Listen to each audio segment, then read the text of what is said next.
Nenosné priečky s nosnými múrmi neprevezujeme, ale kotvíme ich tzv. Trvale pružným spojom pomocou murivových spojok z nerezovej ocele.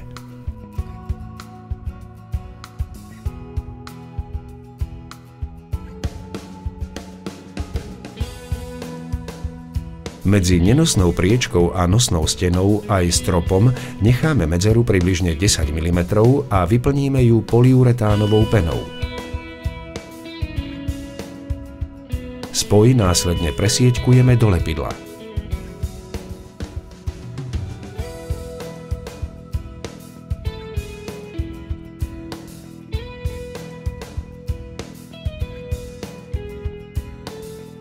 V nenosných priečkach používame na preklenutie otvorov samonosné preklady Porfix. Preklady usádzame do lepidla vždy výstužou smerom dole.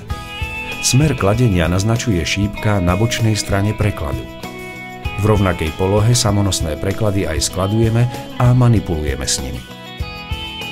Ja som mal v pláne dokončiť ten dom do tých nejakých 120 dní, čo sa mi nakoniec aj podarilo. Vďaka vlastne, ja si myslím, aj týmto materiálom. Samotná výstavba hrubej stavby trvala 18 hodín. Prvý deň sa skončil niekde v polovičke okien a na druhý deň vlastne sa to úplne končilo, takže to bolo úplne super. 4 chlapi vymurovali celý dom v podstate za 2 dní. Čiže to vyrástlo ako huby po daždi. To bolo neuveriteľné.